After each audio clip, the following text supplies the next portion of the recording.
তো এখন এই ভিডিওতে মূলত আমরা দেখব যে আমাদের সফটওয়্যার থেকে তো অ্যাক্সেস দেওয়া হয়েছে একটা এসআরকে, এটা আমাদের ডিএমএস অ্যাপটা। তো ওই অ্যাক্সেস অনুযায়ী তার ইউজার এবং পাসওয়ার্ডটা দিয়ে লগ ইন দিলে এখানে লগ ইন আমার সেভ করা আছে, তো অটোমেটিক হয়ে গেছে। তো বাই ডিফল্ট এখান থেকে যদি আমি লগ আউট দিই, তো আপনার এসআর, তো সে তার এসআর অ্যাকাউন্টের ইউজার নেম এবং পাসওয়ার্ডটা দিয়ে লগ ইন দিবে এভাবে। তারপরে তার এই ৬টা পেজ অ্যাভেলেবল হবে। তো এখন প্রথম পেজে যে কয়েকটা কোম্পানি থাকে, এটা তো স্টকের সাথে রিলেশনাল, তার অর্ডার ক্রিয়েশনের পারমিশন দেওয়া। তো সেই ক্ষেত্রে তার প্রোডাক্টগুলো যদি সে চাইলে একটা রিভিশনের জন্য দেখতে চায় যে এই প্রোডাক্টগুলো তার অ্যাক্সেস আছে এবং এই পরিমাণ অর্ডার কোয়ান্টিটি নেক্সট অ্যাপ্লিকেবল সে দিতে পারবে। তো এটা আবার ব্র্যান্ড ওয়াইজও দেখতে পারবে, যেমন এমজিআই এর এই কয়টা আছে এবং পুষ্টির এই কয়টা আছে। ক্যাটাগরি ওয়াইজও সে চাইলে সার্চ করে দেখে নিতে পারবে। আচ্ছা, এরপরের ব্যাপারটা হচ্ছে, এরপরের পেজে যদি যাই, এখানে তার ক্লায়েন্ট গুলো আছে। যে এই এরিয়া ভিত্তিক যদি সে দেখে, যেমন ধরেন আমি মোহনগঞ্জ এবং এখানকার বাগান বাজার এই দোকানটা আছে। তো এইটা ক্লায়েন্ট গুলা দেখার বিষয় হইতেছে কি, এসআর বা ডিএসআর যখন একটা মার্কেটে যায়, তখন তো শুধু আর এই অর্ডার কাটার জন্য না, মাঝে মধ্যে হয়তো তারা কিছু ক্রেডিটের টাকা পয়সা কালেকশন করে। তো ওইটা দেখার জন্য যদি সে একটা বাজারে বা এরিয়াতে যায়, তখন বাই ডিফল্ট সে একটু ফিল্টার করে ওই রিজিয়নে যদি কোনো দোকানে বাকি থাকে, ওইটা দেখে নিতে পারবে আর কি। তো কালেকশনের সুবাদে হোক বা এই তাগিদের ব্যাপারে হোক, তো এখান থেকে ফেসিলিটিটা সে পাচ্ছে। তো তারপরের পেজটাই হচ্ছে ক্লায়েন্ট ক্রিয়েশন বা কাস্টমার ক্রিয়েশন। তো এখানে সে ওই, আমি কিন্তু এখানে কাস্টমার টাইপ দুইটা আমাদের এই সফটওয়্যারে সেভ করা আছে, তো দুইটা এখানে অ্যাভেলেবল দেখাচ্ছে। এই ক্লায়েন্ট যে সফটওয়্যার ক্রিয়েশনে ওইখান থেকে কিন্তু নতুন টাইপ রেজিস্ট্রেশন করা যায়, আর এইগুলাই পরবর্তীতে এই এসআর এর এখানে অ্যাভেলেবল থাকবে। তো আমি একটা রিটেল শপ রেজিস্ট্রেশন করি। সাপোজ এটা আমি এই মোহনগঞ্জে নিলাম এবং বাগান বাজারই দিলাম, বিজনেস নেম দিলাম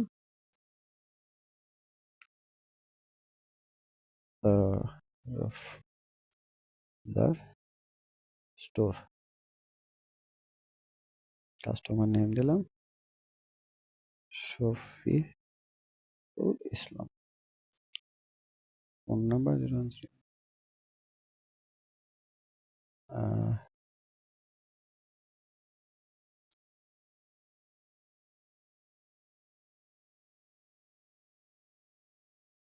আচ্ছা, এখানে জিরো একটা বেশি দেওয়া আছে, 09। এখন ব্যাপারটা হচ্ছে কি, আমরা কিন্তু এখানে আবার একটা ম্যাটার বলে রাখি যে কন্ট্যাক্ট নাম্বার আমরা বাই ডিফল্ট 880 এটা দিয়ে রাখি। তো দেওয়ার উদ্দেশ্য কি, যে আমাদের এখান থেকে কিন্তু হোয়াটসঅ্যাপে এই একটা কাস্টমারকে আপনি চাইলে অনলাইন ভাউচার এবং অর্ডার লিস্ট, ডেলিভারি লিস্ট, ওই কাস্টমারের প্রোফাইল, এটার একটা লিঙ্ক জেনারেট হয়, এটার মাধ্যমে সে চাইলে দেখতে পারে, ভবিষ্যতে দেখতে পারবে। তো সেক্ষেত্রে আমরা ওই হোয়াটসঅ্যাপে সরাসরি ফরওয়ার্ড করার জন্য হোয়াটসঅ্যাপ আবার রিকোয়ার্ড থাকে কান্ট্রি কোড। এখানে আমরা এই যে বাই ডিফল্ট 880 এটা দিয়ে রাখি। তো এটা যদি দেওয়ার পরে নাম্বারটা সেভ করা হয়, ওই নাম্বারে যদি হোয়াটসঅ্যাপ থাকে, তখন আমাদের একজন এসআর বা ডিএসআর চাইলে অনলাইন ইনভয়েস তাকে পাঠিয়ে দিতে পারবে ভবিষ্যতে। তো আমি এখানে 2500 টাকা তার একটা ওপেনিং ক্রেডিট দিয়ে রাখি, অ্যাড্রেস দিয়ে রাখি থানা রোড, কনফার্ম দেবে। এখন আমার এই কাস্টমারটাও কিন্তু রেজিস্ট্রেশন হয়ে গেছে। আমি যদি আমার কাস্টমার এরিয়াতে যাই, এখানে এই যে তরফদার স্টোর শফিকুল ইসলাম, এই দোকানটাও আসছে। আমি একটা অপিলিং ব্যালেন্সও নিয়ে রাখছি 2500 টাকা। আচ্ছা, তারপরের ব্যাপার, এই ৩টা পেজের তো একটা ব্যাপার হয়ে গেল। এখন এই পেজে মূলত আমরা অর্ডার ক্রিয়েশনটা করব। যে স্যার একটা যদি অর্ডার কাটে, তখন সে আবার এটাও করতে পারবে যে ধরেন এখন যদি এখানে সে একটা সার্চ দেয়, এটা হবে তার যতগুলো এরিয়াতে অ্যাক্সেস আছে সকল এরিয়া মিলে গ্লোবাল। যেমন যদি তার ৩টা ৪টা মার্কেট থাকে, এই মার্কেটে তো ধরেন মায়ের দোয়া যে দোকান, ওইটা তো মাল্টিপলও থাকতে পারে। তো সেই ক্ষেত্রে আমাদের এখানে একটা অপশন রাখা হয়েছে, উপরে যদি সে এরিয়াটা সিলেক্ট করে নেয়, তখন শুধু ওই এরিয়ার দোকানগুলো তাকে দেখাবে। বা এই এরিয়ার আন্ডারে যদি একটা সাব এরিয়া বা একটা বাজারও নিয়ে নেয়, ধরেন করিম টেরার্স আছে ৪টা, তার টোটাল অ্যাক্সেস যতগুলো মার্কেটে আছে ততগুলো মিলে, তখন উপরে যখন সেই এরিয়াগুলো নিয়ে নিবে, তখন ওই এরিয়ার কাস্টমারগুলোকে তাকে সাজেস্ট করবে। তো আমি এখানে যদি নেই তরফদার টি, তরফদার স্টোর আসছে, আমি এটা সিলেক্ট করলাম। তো এখন আমি যদি একটা করে প্রোডাক্ট সার্চ দিয়ে ম্যানুয়ালিও এমন এন্ট্রি দিতে চাই যে ও লিখি, তো এই যে পুষ্টি সয়াবিন অয়েল ৩ লিটার আসছে। এটা কিন্তু বাই ডিফল্ট এই যে আমার এক পিসির সেলিং রেট আছে, যখন একটা প্রোডাক্টের এই যে এখানে এই যে রেটটা সিলেক্ট হয়ে গেছে বাই ডিফল্ট আমি প্রোডাক্ট সিলেক্ট করার পরে, তো এটা কিন্তু এই বাই ডিফল্ট হবে না কখন, যখন আমার একই পণ্য মাল্টিপল রেটে থাকবে। যে ধরেন এই গুদামে এখন স্টক আছে এমআরপি 440-এরও মাল আছে হাতে, 450-এরও আছে, তখন আপনাকে অপশন দেখাবে দুইটা। এখন এখানে উপরে দেখেন তাকে অ্যাভেলেবল কোয়ান্টিটি দেখাচ্ছে এই যে ব্লু কালার বক্সগুলোতে, এবং সেলিং প্রাইস অনুযায়ী অ্যাভেলেবল কোয়ান্টিটি কতটুকু আছে এটা দেখাচ্ছে, মানে পুরোটা মাল একই রেটই তো, তো এই কারণে এই প্রাইসে এতটুকু কোয়ান্টিটি আছে দেখাচ্ছে। আবার যদি মাল্টিপল থাকতো তখন যে প্রাইসটা সে নিচ্ছে ওই প্রাইসে অ্যাভেলেবল কতটুকু আছে এটা দেখাইতো। তো মিনিমাম সেলস ইউনিট এটা হচ্ছে বোতল। আবার এখানে কার্টনে বিক্রি করার অপশন আছে। তো আমি এক কাজ করি, অর্ডারটা কাটি 2 কার্টন এবং বোতল দেই 1 পিস। এরকম ধরেন যদি কোম্পানির তরফ থেকে কোনো ডিসকাউন্ট অ্যাপ্লিকেবল থাকে যেটা পরবর্তীতে কোম্পানি আমাকে দিবে, এটা আমি এখানে দিয়ে দিতে পারবো পার প্রোডাক্টের সাথে। আমি এটা আপাতত দিচ্ছি না। এড টু লিস্ট যদি দেই আমার একটা প্রোডাক্ট এড হয়ে গেছে। এরপরে ধরেন আমি আরও অয়েল দিব, সার্চ দিলাম। তো 3 লিটার তো দেওয়া আছে, আমি 1 লিটারও নেই। তো এটাও আমি সাপোজ 3 কার্টন 2 পিস দিলাম। Add to list. তো আমার এখানে কিন্তু মোটামুটি ২ টা প্রোডাক্ট এড করা হয়ে গেছে। তো এরপরে যদি আমি এভাবে সিলেক্ট করে প্রোডাক্ট এড করতে চাই, যেমন এটা পুষ্টির তেল দেওয়া হয়েছে মনে হয়। এমজিআই এর এই যে ড্রিংকিং ওয়াটার সাপোজ ক্যাটাগরি, বা এই যে সরাসরি প্রোডাক্ট এসেও আমি সার্চ দিতে পারবো যে আমি ওইটা তো সার্চ দিয়ে দিছি, এটা আমি সিলেক্ট করে প্রোডাক্ট দিতেছি সাপোজ। তখন এইভাবেও আমি চাইলে এই যে ২০ বোতল পানি দিয়ে দিই। তো আমরা কিন্তু প্রোডাক্টটা সার্চ করতেছি ২ ভাবে। তো এখন একজন যদি মনে করে সেটা টাইপ করে এই দিবে, তখন এই যে ড্রিংকিং ওয়াটার কিন্তু আসছে আবার ২ লিটার সাপোজ নেই।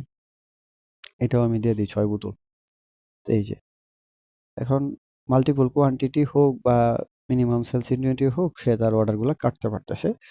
তো এই হচ্ছিল অর্ডার ক্রিয়েশনের ব্যাপারগুলা। এখন এখানে কিন্তু আবার আমাদের এখানে আরেকটা ফিচার আছে যে এসআর চাইলে ড্যামেজের রিপোজিশনটাও দিয়ে রাখতে পারবে আগেই। তো অর্ডার কাটা হলে এখন তো আমি কনফার্মই দিতে পারি বাই ডিফল্ট। তো আমি যদি এটা না করি, যে আমি আচ্ছা এটা কনফার্ম করে দিই, আমার এই অর্ডারটা কিন্তু কাটা হয়েছে। ধরেন এটার মধ্যে আমি কোনো ড্যামেজ রিটার্ন বা কিছু নেই নাই। এখানে আমার অর্ডারটা চলে আসছে। এখন আমি যদি এমন মনে করি যে আমার একটা অর্ডার কাটবো, এই যে এই সোলাইমান স্টোর, এটার মধ্যে আমি কিছু ড্যামেজ রিটার্ন সহ অর্ডার কাটবো। তো আমি এখানে সিমিলার জিনিসপত্র নিই, যে ওয়াটার, ড্রিঙ্কিং ওয়াটার এটা নিচ্ছি। বোতল দিই 20টা। আবার ডব্লিউ লিখলাম যে আমার অর্ডার আছে, আমি 2 লিটার দিলাম 10টা। এখন আবার মনে করি আমি কিছু ড্যামেজের রিকুইজিশন দিয়ে রাখবো, রিটার্ন। তখন দেখেন এখানে কিন্তু এই যে আমার রিটার্ন টাইপ দেয়া হচ্ছে। রিটার্নে ক্লিক করার পরে এই নিচের ফিচারটা আসছে, রিটার্ন টাইপ, যে এই ড্যামেজ রিটার্ন সাপোজ দিলাম। এখন আমি এখানে প্রোডাক্টটা সিলেক্ট করি যে আমি আসলে ড্রিঙ্কিং ওয়াটার 500 ml নিব। এখন দেখেন এটা লাস্ট সেলিং প্রাইস এবং পার্সেন্টেজ অনুযায়ী দিয়ে সাজেস্ট করে দিতেছে। তো এখানে যদি আবার পূর্বে বিক্রিত এমন কোনো মাল হয়, সরি এটা আবার নেক্সট পেজে চলে গেছিলাম। তো পূর্বে বিক্রিত যদি কোনো মাল হয় যে এটা পুরাতন রেটে আসবে, ৳৮ সেলিং রেট, ৳৭.৫ ছিল রেট পারচেজ, তো এরকম হয়। তখন আপনি ওই যে এই ম্যানুয়ালি এখানে প্রাইসগুলো চেঞ্জ করেও দিতে পারবেন চাইলে। তো এখানে আপনার এই যে কোয়ান্টিটি 2 দিলাম, এড টু লিস্ট। এখন বিষয়টা কি হলো, যে এই দোকান থেকে আমার এই মালগুলার অর্ডার কাটা হইছে এবং এখান থেকে ড্যামেজ রিটার্নটা আসতে পারে। এরকম রিকোজিশন নিয়ে আমি এইটাও কনফার্ম করে দিলাম। তো এই ছিল আমাদের অর্ডার ক্রিয়েশনের পার্টটা, যেখানে মূলত আমরা একটা এসআর অর্ডার কাটবে। তো সার্চিং এর ক্ষেত্রেও এই যে টাইপ করে সার্চ বা সিলেকশন করে সার্চ ফ্লেক্সিবিলিটি রাখছি। Multiple rate management, multiple quantity management বা ড্যামেজ রিটার্নটা চাইলে সে আগেই প্রসেস করে দিয়ে আসতে পারবে। তো ফাইনালি এখানে যদি আমি এসে রিলোডটা দিই, তো দেখবো আমার এখানে 2 টা অর্ডার। একটার মধ্যে আমার শুধুমাত্র ফ্রেশ সেলস হইছে। একটার মধ্যে আমার ড্যামেজ রিটার্ন সহ রিকুইজিশন আসছে। এরপরে যদি আমি লাস্ট পেজে চলে যাই, এখানে দেখেন এই আপনার এই এসআর নিজের প্রোফাইলটা, সে কয়টা এরিয়াতে পারমিটেড কাজ করার জন্য, এবং তার পারমিটেড কোম্পানি কয়টা অর্ডার ক্রিয়েশনের জন্য এটা দেখাচ্ছে। তারপরে আমি যদি তার অর্ডার ক্রিয়েশনের পারমিশন সে তার রিপোর্ট দেখতে চাই, যেমন আমি লাস্ট 1 তারিখে একটা ডেট রেঞ্জ নিলাম এবং আজকে 16 তারিখ দিলাম। এই পর্যন্ত সে অলমোস্ট কত টাকার অর্ডার কাটছে এবং ড্যামেজ রিটার্ন কেমন কালেকশন করা হয়েছে।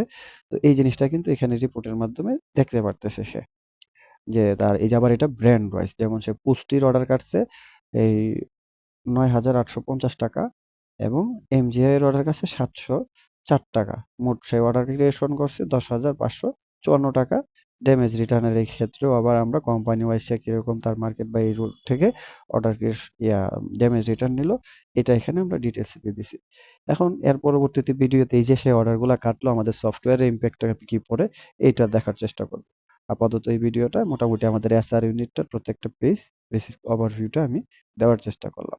তো এটা আর দীর্ঘায়িত না করি, মোটামুটি প্রায় 10 মিনিট হয়ে গেছে। তো এটাই পর্যন্তই থাকলো। আসসালামু আলাইকুম।